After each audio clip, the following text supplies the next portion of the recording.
I will never have a kind word for King Crimson. The gyrations and complications of the torrential worm tongue twisting always services an alliance that has nothing to argue to begin with. Let's look at the point they're trying to monger. These days, they're talking sideways, as cowards always do. They lisp that the civil rights movement is, by its nature, under a martial law code of honor.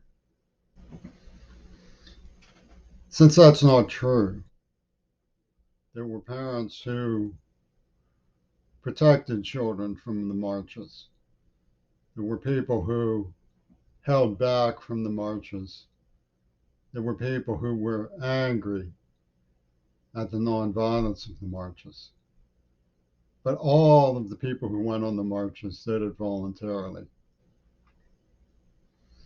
So the claim that involuntary marches, which they call marches for no reason in their soothsaying occult wizardry of Aleister Crowley's hidden pun of the KKK sound in the court of the Crimson King.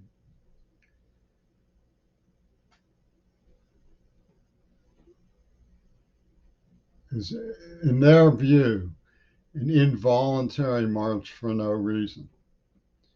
And you can try to tunnel and weasel your way out of this, but it's the HAL computer attacking the people around him. He has nothing to offer and nothing to say. The fact of what they've done is criminally insane. There's nothing more to it. Now, if you wanted to go their way of word winding and unraveling of parable, you could point out what Elrond said about the Merry and Pippin in Lord of the Rings.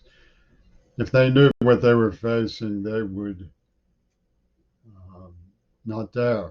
And Gandalf repassed that it's true they wouldn't dare, but they would wish they dared, which means that there is something you can compare it to.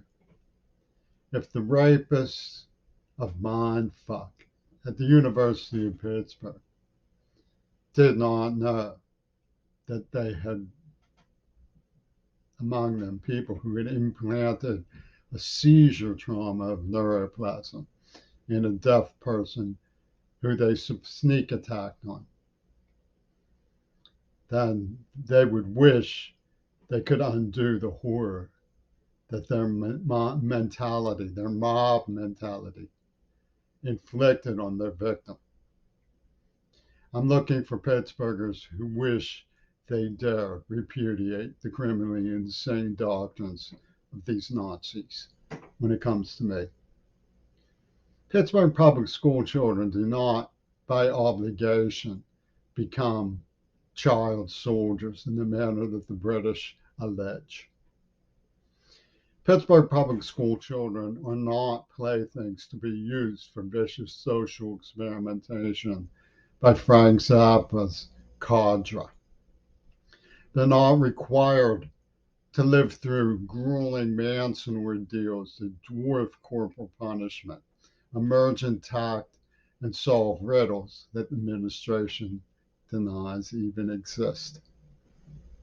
None of these things that they're evoking as their valor code, these King Crimson's cadres posing as Wagnerians, have anything to do with the reality of obligations on the part of Pittsburgh public school children. Again, I was hiding in a towel closet. I pleaded with my fingernails bleeding after being sent to the office to be protected from men who were trying to kill me and was laughed at. These murderers have spoken in two tongues through the whole thing. They never stop lying. They're face liars. They gyrate and they spend their popularity by wowing people with the mentality of chauvinists from a foreign military. What gives? You do this to a 12, 13-year-old Pittsburgh public school child and evoke the civil rights movement. That's a John warrior for you, eh, Obama?